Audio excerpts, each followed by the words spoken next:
All right, hello, everyone. Happy Monday. I'm your host, Greta Wall, and I'm joined by Derrick Oldensmith, a professional prop trader with T3 Trading Group and the leader of T3 Live's Pro Desk, a virtual trading floor. Happy Monday, Derrick. How's your day going so far?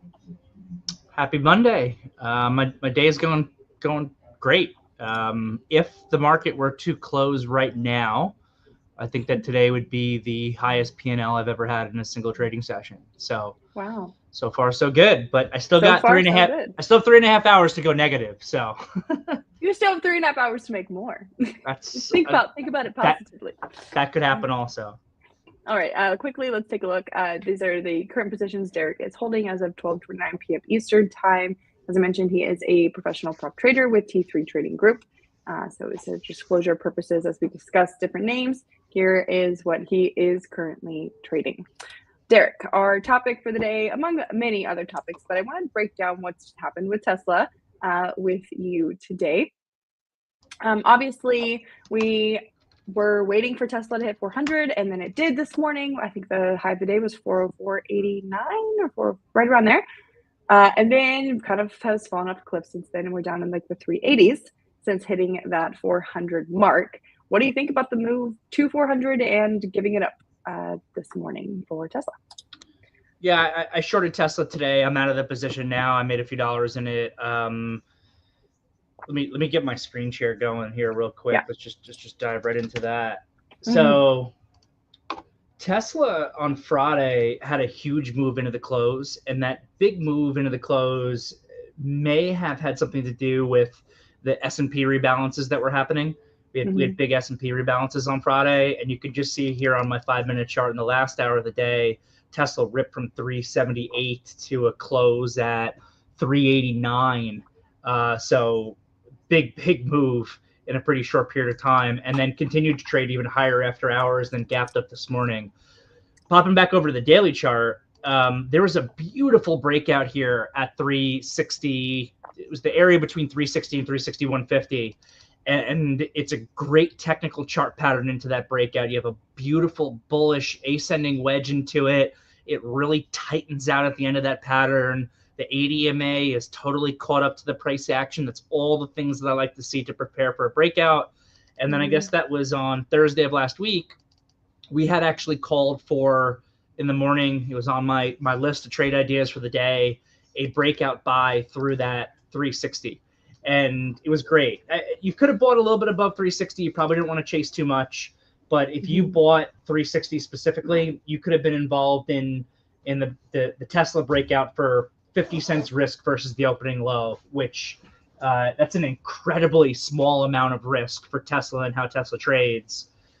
Within 20 minutes, you caught a move up to 374, 375. So that is risking 50 cents to be able to make $14, $15. And that was just in 20 minutes. If you decided to then swing some of that, you got follow through on that trade to over $400 this morning. So that's, and this, by the way, is why I am no longer a pure day trader. You know, I started my career as a pure day trader the first few years of my career, and I do still day trade. But the longer I've been in the business, the longer my average hold time has become on my trades. And at this point, while I still believe in day trading for cash flow and I still do it, I think that day trading only and day trading just day trading specifically, and you never swing, is reward limited. Because if you have a beautiful breakout, a beautiful potential day one on the daily chart in Tesla, and then it closes well and you have a really big profit cushion, keep a percentage of that as a swing trade to see if the money that you're making can become more. I mean, that's really how you maximize reward on the risk that you put on. So if you took that as more than a day trade, if you kept it as a swing, you got a beautiful day two on Friday, especially with that run up into the close like we just discussed. And then you got the big day three gap up this morning. At this point, the gap up this morning, though, then makes the stock very extended. And I know I've spoken with you in the past on, you know, some of our conversations that we have about like counting days a little bit.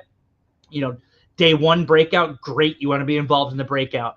Day two, like this day two where Tesla went from, you know, low of 371 to a high of almost 390. I actually usually don't like being in the day twos, because the day two, you can still really get continuation. but you have a much worse risk reward and probability of success if you're buying at Tesla at 380 when the real trigger price for the breakout is 360. So you can still look for day trading opportunities for that day two continuation, but as often as you get a day two continuation, you get a day two that's like a consolidation day. And if you're really trying to force it and trying to be involved, when you miss the initial move, you end up just kind of chopping yourself out. That's why, I mean, on the day two, I usually don't like to trade day twos because the risk reward and probability of success isn't good enough there, but it's also too early to short at that point, because a lot of stocks will give a really big, really good day two, as Tesla did. It closed on highs. It's once you start getting into like a day three or day four or even day five gap up, that at that point, I'm not only no longer buying, but I'm potentially looking for opportunities to go to the other side. So this morning, Tesla, gaps up pre-market, trading around that $400 area. The ADMA on the daily chart, which is broadly how I measure like a first degree of extension, is down at 365. So, I've got $35 of upside extension on a day three gap up in Tesla. For me at this point, not only am I not buying it, I'm looking to see if there are opportunities to short. I didn't trade Tesla right away, right off the open. I know some of the traders in the team were focusing on this upside tail that came in on the second 5-minute bar of the day, where it pushed through 400, failed, came back down. For me, my trade was the little lower high that came in. So you had a potential pivot off the ADMA on the 5-minute chart, which is also bullish at 945. And by the way, this is also why understanding multiple time frames is so important. If you are a microscopic trader and you are only looking at a 5-minute chart, this is an opportunity to buy. I actually, not knowing for a second what the daily chart looks like, if I was just giving you an analysis of a 5-minute chart, I love this as a long here. You have some upside extension that's coming from a gap up. It overshoots it a little bit further, gives a good technical pullback to this ADMA on the 5-minute, creates a pivot low and starts to tail up. I, just from a 5-minute chart analysis perspective, actually love a long off of that chart pattern, but not when the daily chart is on a day three and it's $40, $35 extended from the ADMA on the daily. That's why, again, multiple time frames is so important. The big picture tells me what I want to do. The small picture tells me how I want to execute it. The big picture is saying you're not buying a day three to the upside with this degree of extension. That's crazy, even if the 5-minute looks good. So I'm watching it, and then I see this potential little lower high come in. This thing is not pushing back through 400 in the way that it should. So I think I shorted it on the 10 a.m. bar here at like 398 and change, just versus the high of the last pivot, which was 399.27 or so. So I had like a little bit over $1 risk, which again in Tesla is not much at all, and was able to capture this pullback. I had a target of 378 on my trade. I'm only seeing right now, and this is luck, not skill. I want to make that clear. I bought 378.01 to get out, and the low is 378.01 on that pullback. That's 100% luck. I'm not going to take any credit for being a skillful trader there. I just wanted to see a pullback that retraced this last hour move on the stock. If I wanted to be greedy, I could look for a deeper pullback to like 370-ish or so on Tesla. But for me, this was just kind of a quicker, cuter day trade. I was managing a much, much larger position in Palantir at the same time, which was my bigger focus on the day. But now at this point, we have this pullback in Tesla, and the stock now needs to reset up. So insofar as going forward from here, stocks work in periods of expansion and consolidation over time. The consolidation periods create setups. The expansion periods are where you make your money. This period of time that led to the $360 breakout, Tesla was tough in here for a little while because it was in that consolidation period. It was in that period where it's creating the 360 breakout setup. Then we get the breakout. You get this beautiful, 2.5-day long trade followed by a potential cute little short trade today as the stock goes into expansion mode. And now guess what? The stock's going to become a little bit more difficult again while we wait for it to reset up. That's a great general rule for pretty much any stock or any market on how they work insofar as periods of setting up and then working or not working. And we want to keep that in mind because I see a lot of traders all the time who like the move just happened and now today they're buying $400 because they have FOMO or whatever because the stock went $40 and they weren't involved. That's exactly when you don't want to be involved. Right. All right, you say you were managing a bigger position in Palantir while you were shorting Tesla. You've been pretty opinionated about Palantir in the past few weeks. What were you doing with Palantir this morning? I know last week you were still fighting this short, right? Yeah, yeah. So give me an update. Again, in the interest of full disclosure, definitely have been getting smoked in Palantir on the short side.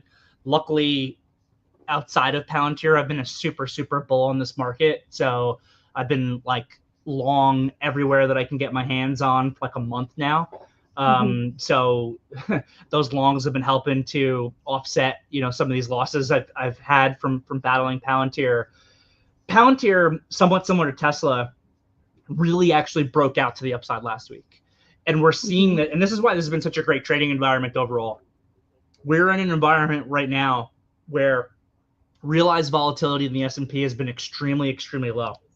If you look at this SPY chart, we have been in it, and this is exactly what we called for. The reasons behind this are entirely related to market dynamics, and I've spoken about them for several weeks now.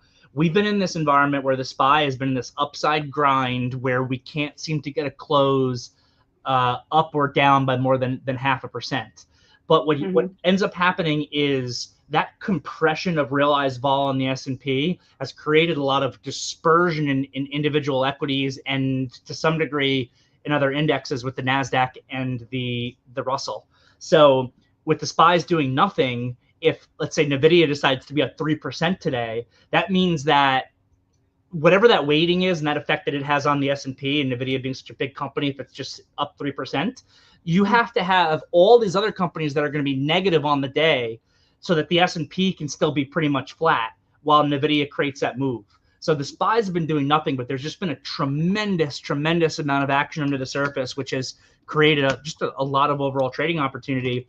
And some of these stocks are getting crazy. The parabolic nature of some of the moves that we're starting to see in these stocks are crazy. Palantir already has been extremely strong. It's been trading upward on this like 45-degree angle, which by the way, that's exactly a stock that you typically would not want to be shorting. Is anything that's in like a 45-degree angle uptrend, just riding up on the ADMA as this is exactly what you don't want to short. You want to wait for that trend to break down or that trend to actually break out. And it's interesting to think about an uptrend breaking out. An uptrend, it's already uptrending, and then it breaks out, it breaks up. That's actually what creates parabolic moves. So you could draw like your ascending channel line here basically in Palantir, and then all of a sudden, really starting on December 3rd, but confirming it on December 5th, this thing actually began to break out of its channel to the upside. And then on Thursday and Friday, we had two really big up days in a row where you can just see this thing is getting actually more extended, those same measures that I'm using versus the 8 and 21 EMA. It's getting more extended than it had been at any other time in this upside grind. And then today, similar but different to Tesla, we also had a really big day 3 gap up in Palantir. Palantir gapped up like 7-8% on. There was some news out there this morning, but I don't think that any of that news was not already expected. They got a renewal of a government contract, and they were also recirculating some news that came out on Friday. The only thing that was really new on Palantir this morning was that Elon Musk made a tweet about Palantir. So you get this huge gap up, and at this point, the stock is becoming climactic. It could have had another update today. It could have gone from $82 where it was trading pre-market, had another big up day on even increasing volume further up to $87, and then give you a day 4 gap up into the low 90s, and that would have been like a massively climactic move. But you're starting to get to the point where you have this 45-degree ascending trend that is breaking to the upside that can't last. So I said in the morning meeting to my team today, I was like, not 100% sure if it's today or if we get another really big day and then it becomes tomorrow. But we are at the point here where this Palantir is really becoming climactic and we can look for the move. So pre-market, there was an important resistance level at 82. There's an important support zone between 80 and 80.50. I said to the team, I was like, if this thing gets above 82, watch out, because they might explode this thing higher. You might get another $5 of upside from there. But if it really gets below and holds below that 80, 80.50, then we might actually start to get the waterfall effect to the downside, similar but different trade to Tesla. So now we have this move back down. And I'll tell you what else is similar but different too is this MSTR move. That was, I still think was the short of the year, was my short of the year. This big day forward to the upside, huge gap up on that day, massive amount of extension that brought it down. So now Palantir is pretty much retraced down to the 80 MA on the daily, which it's held like a boss this entire way up. But this is the first time that it's having a very high volume, and we still have to see where it closes. We're still a few hours away from the market close. But if we close weak today, it'll be a high volume negative Marubozu, red Marubozu candlestick into the 80 MA that is similar to this MSTR in some way, where I would expect that off that in the same way that this MSTR went down to the 80 MA, rested for a couple of days, and then broke lower. I would expect a similar pattern with Palantir, where if it closes weak, maybe it tries to rest in here for another day or two, but that probably finally sets up the bigger, deeper correction. So, you know, for myself, I was shorting Palantir just very heavily in front of $82, starting at like 5 a.m. this morning, and was able to do very well with it today. So I've certainly endured some pain on this on the way up. In hindsight, I am not a perfect trader. I think everyone knows that, and I love to admit my flaws because I can learn from them, and everyone else can learn from them as well. But there are some things I was probably a little bit stubborn on the way up, like no doubt about it. But overall, I think I've traded it well, and now I finally really caught it today, where it's coming together. That combined with, I think everyone knows I've been a huge bull on these Chinese stocks, and we finally got the news this morning that these Chinese names are up huge. So I have a very big position in Alibaba. I took some of that off. I had called out, I think with you, that I was looking for a move in this YINN back to 35 when I was trading this at 27. It got above 35 today, so I fully liquidated that position. JD, I've been looking for a move back to above 42. Got to back above 42 today, so I'm almost a lot of that position, but Bob is the one that I still have a lot of. I'm looking for a move in this Alibaba back to above $100. But the Chinese names paid me very well this morning, and actually helped to give me some peace of mind when I was shorting Palantir heavily this morning as well. So that's what's going on. All right. A question we got from YouTube. Cat Trading wants to know if you have any thoughts on Netflix. It's been in the 2-year ascending channel and now is breaking out. How to enter an options trade on such a strong move up? If I was looking at Netflix this morning, which I wasn't, I would have preferred to short it than to buy it. I would start by saying that. I was just talking about this. I don't like chasing extension. So there was a great short back here that I called out but didn't participate in, where it had this also like 4-day up move. Then you had what made it a little bit tricky from an execution perspective was this inside day before it broke down. I wanted like one more break higher and then back through the previous day's low, and I would have shorted it just for this move back to the 80 MA. Again, view that as your equilibrium. 80 MA, the upper band of technical equilibrium. 21 EMA, lower band of technical equilibrium. So then after snapping back to the 80 EMA, you've had this grind up, but this is almost similar in some ways to what we were just talking about with Palantir, this 45-degree angle grind up. You don't want to be shorting that. You can even buy it, but just be a little bit careful when you have a lot of extension down to 21. But that's something you can buy. Then this also started to break up a little bit, and like you have like an Amazon also like really, and it's still going today, really starting to break up. I don't have a short position in Amazon right now, but I'm actually starting to eye it because it's getting a little bit silly. So I don't like to chase things when they get far away from the moving average. Now, at the time in which you're asking this question, we have a weaker day here where we pulled back to the 80 MA on the daily. So the question is, if you're trying to get involved in this, is what sort of continuation can we get? And if you're looking for that continuation, where is it best to execute? For me personally, after today's candle, I probably would wait a little while for this thing to reset up. The issue is that this market is just so bullish still. I know we're having a little bit of a down day today, but there's just so much underlying demand in this market still for the short run.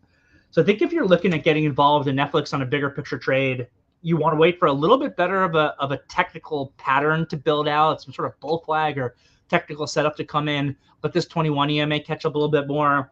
but you also really need to be asking yourself what your thought process is for the market, for the market's continuation. Because you do need this market, I think, to continue higher in order for the Netflixes of the world to continue higher as well. And for myself, I am certainly still a bull, but I'm finally starting to become just a little bit more cautious of a bull again, after just being like super gung-ho to the long side and shouting out from the rooftops that everybody should be buying anything that they could get their hands on for the last several weeks. I'm finally starting to get a little bit you don't want to fight the flow. The flow is there. The flow is still bullish. I'm a big believer in not fighting force flows in the market. But at the same time, it's starting to hit the point here where it's like everybody is bullish. Everybody is bullish. Everybody's starting to get into the pool. And I don't think that they're fully in the pool yet. But at a certain point, when I start to just see like every single person getting bullish after what's been a pretty big move, I just become a little bit cautious. And the interesting thing about trading is like sometimes the most basic, simplistic things that should happen are exactly what happens. When everybody's expecting something, sometimes it happens. Everybody's expecting it for a reason, but other times it doesn't. So, you know, we're just at this point right now where I'm recognizing all this flow that's there, and this impacts whether Netflix continues. I don't want to fight it, but I'm starting to get a little bit more just cautious on the amount of further long exposure I continue to put on as we get closer and closer to the end of the year. So I hope that helps a little bit with the Netflix thought process. Yeah, good stuff. He said, thank you. Patience is king. So yep, for sure. Good stuff.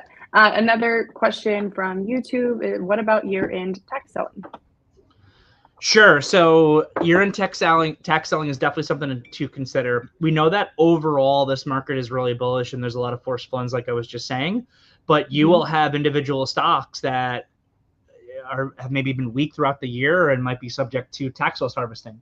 If you want to sell one of your winners and you want to help the amount of money that you're going to send to the government, and you've got a loser that's out there, then you probably want to sell some of that also. But there's not that many losers out there is the problem. If you're looking for pockets of tax loss harvesting, I mean, I'm not sure what the percentage is anymore that the S&P and the NASDAQ is up on the year, but it's been a phenomenal year. And since the IWM finally broke up as well and overall breadth improved in this market, there's not a lot that's out there. One spot that I was actually worried about was these Chinese names. I'm like, oh, like anybody that's long these things from this like September, October move, they're out of the money. So maybe we see some tax loss harvesting in there. So I was starting to think, even though I'm in them, I'm starting to think that maybe my idea was a little bit too early if I don't get news from the Chinese government, because they might just stay weaker throughout the end of the year for that exact reason, for some tax loss harvesting. And then, of course, we got the news that I was looking for, which broke these things up. So that kind of takes that a little bit off the table. But basically, you want to ask yourself, well, what's been a dog this year that you could sell? And probably just be a little bit cautious on buying that until we get through to the beginning of next year. You know, I know oil is these XLE names are up small a little bit, but some of these XLE names have not traded well. That this OXY Oxy here has not really traded well. I'm sure there's some people out of the money on that. Apache's having a little bit of an update just because, you know, oil is up with the Middle East tensions reigniting with the Syria situation over the weekend. Some of those names maybe see a little bit of tax loss harvesting coming in. So I think that that'll affect some individual stocks, but overall it's not enough to derail the strength that we've seen in this market this year. Yeah. The environment is not ripe for a lot of tax loss selling to be an impact for the market.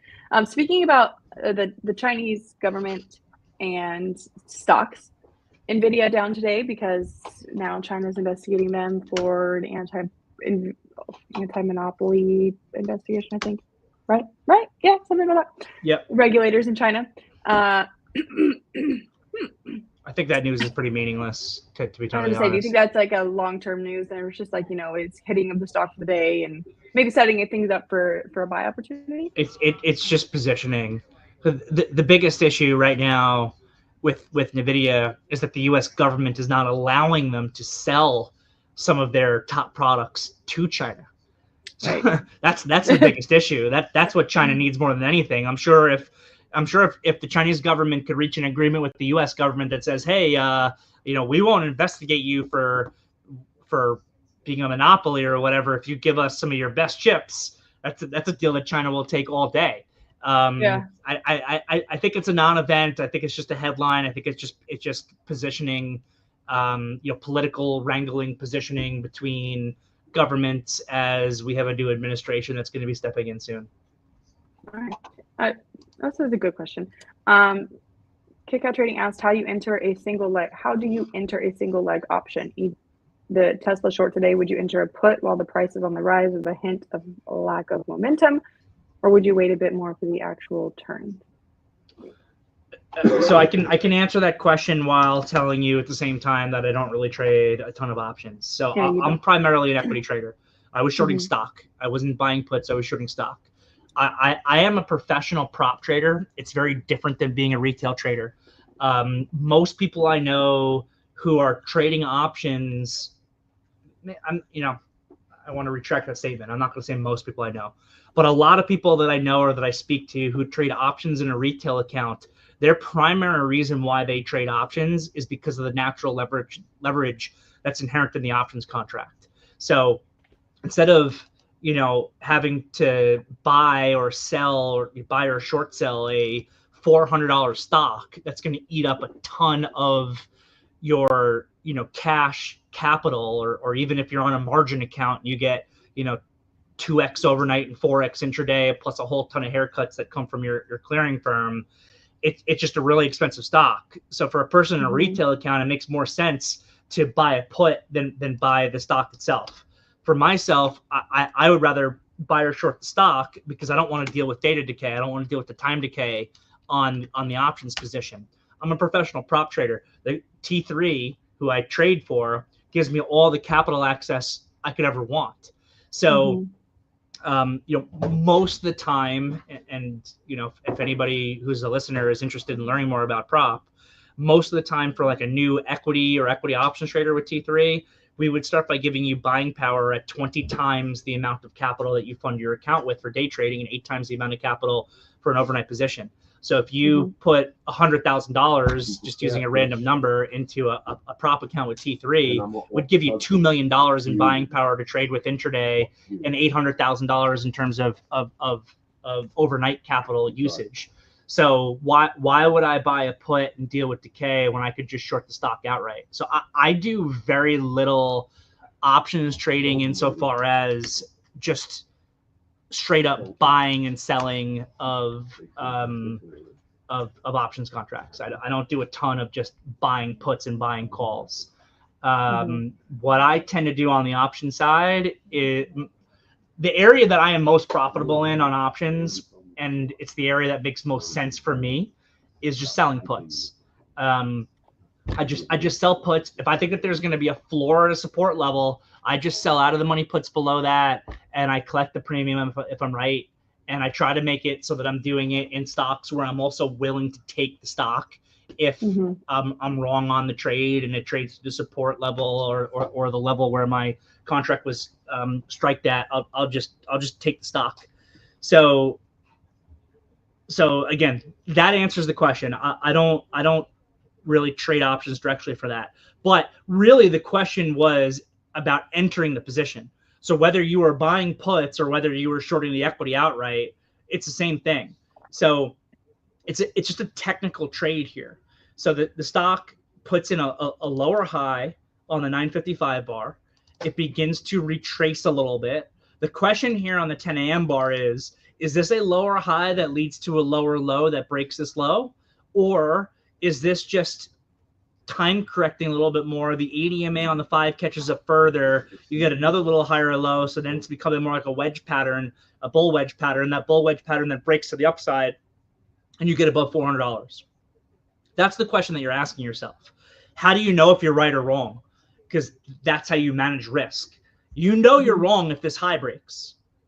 If this high breaks, it's breaking. You got another higher low, and then the last lower high of the wedge is breaking to the upside, and you're getting above $400. You're getting above that last pivot. Your idea is wrong.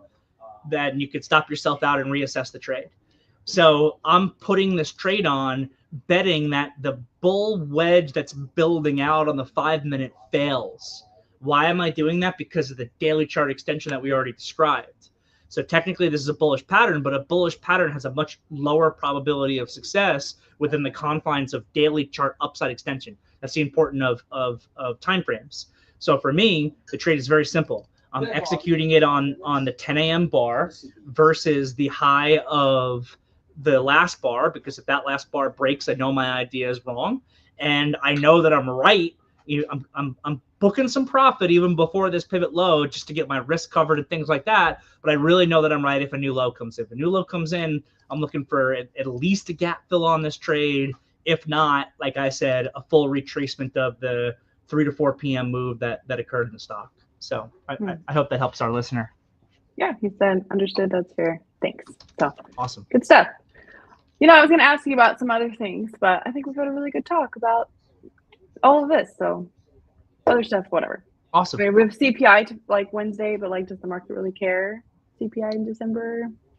The market will still care because it's in front of it's in front of a Fed meeting. It's in front of the Fed, but I would say that the CPI has a lesser importance than, you know, the ones we were seeing in 2022 and 2023 as an example. So there's declining importance on the CPI because the Fed has basically all but declared victory on inflation at this point, as long as we don't really start seeing it, you know, kind of re-escalating. I'm pretty confident that we're going to get this Fed cut almost no matter what tomorrow, unless no matter what the CPI, unless something really extreme happens. Yep, I would agree too. All right, so for everyone who's with us, you can go to t3live.com/do live to get Derrick's free ebook. As he mentioned, he is a professional prop trader with T3 Trading Group, and this ebook is focused on the benefits of that and what it takes to become a prop trader and why you would want to do that for yourself. So again, you go to t3live.com/do live to get Derrick's free ebook. Derrick, have a great rest of your trading day. He is a real trader, so I got to let him get back to it. And I'll talk to you in a week. Thanks, Greta. Have a great day. Good week, Derrick. All right, bye.